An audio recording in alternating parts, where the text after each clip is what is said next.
time for 4 Downs, a chance for us to hone in on 4 key topics around the NFL. First things first, in First Down, we will ask all you fine gentlemen about your favorite moment of the 2013 NFL season. This question was Ross's request. So, Gary, we won't make Ross go first since he's the author of this question. We'll start with you, Gary. Your favorite moment of this season? Well, Ryan, I was in Denver for the championship game, and I happened to make my way down to the field for the celebration afterwards. And I just thought it was really neat to stand there and watch as the confetti was coming down, watching John Fox and Peyton Manning celebrate, considering what each has been through. Peyton having the 4 neck surgeries or procedures on his neck, including the one that cost him the 2011 season, and John Fox having the heart procedure in the middle of the year. Both of them overcoming so much physically to get to that moment, regardless of what happens in the Super Bowl. Just the fact that they got to this point, I think, is pretty cool. Absolutely, and something that can't be understated, or overstated, rather. Ross, how about you, favorite moment? Well, number 1, we might have to bring back the clock for Gary on 4 Downs. Number 2, usually it's the start of the season, but even that had the weather issues and the weather delay. For me, it was a game I was at. It was Tom Brady throwing the touchdown pass against the New Orleans Saints to beat them against all odds. We heard the famous Patriots radio line, "Show ponies, where's the beef?" It was unbelievable, and I was there, which it's always, like Gary, it's always special when you're actually there. I don't know, guys. I kind of got a different spin on it. I could say the fact that the replacement refs weren't so bad after all. I could say the fact that Tebow was really not mentioned the whole season. But probably my best point of the season was the reemergence of Cam Newton. I think it was great to see him come back to actually lead his team, make some plays.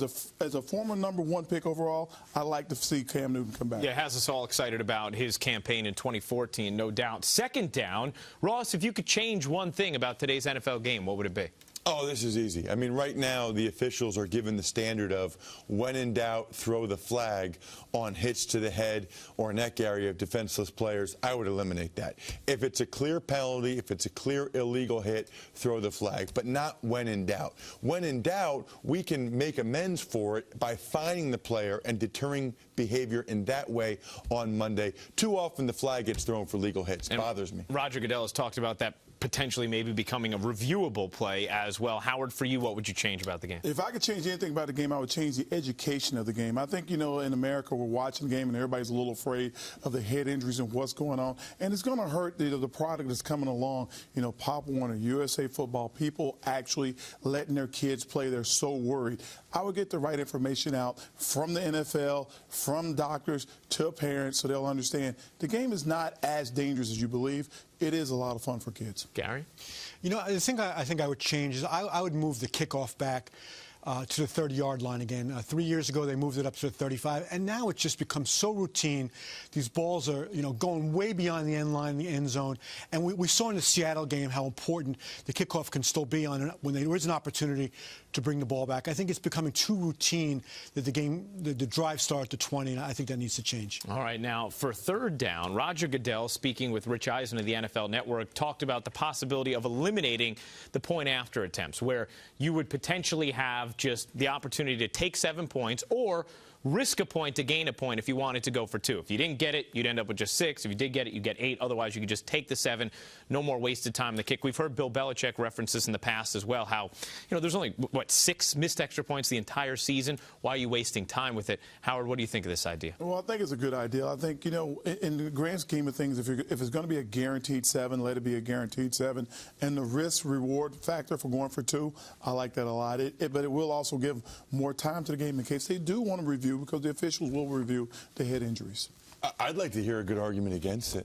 I mean, get rid of it, if you ask me. That's also a very brutal play for offensive linemen. The guys that are on the field goal and extra point protection team, the defensive linemen just tee off on you for what's an easy extra point. I'm all for it. I think this is a great idea. I like it, too, because I like the idea that you get 7 if you don't even want to try it, but if you go for the 2 and you miss it, then you only get 6 points for the touchdown. I like the idea because it puts a little more pressure on the decision-making of the coaches and gives us more opportunities to second-guess them. Yeah, that's true, actually. I think it's hard to find logic not to do it, as we've all kind of come to that decision here. For fourth down, what this Super Bowl means to New York and the league. Gary, I know recently in the Daily News you got to speak with Roger Goodell exclusively about this topic.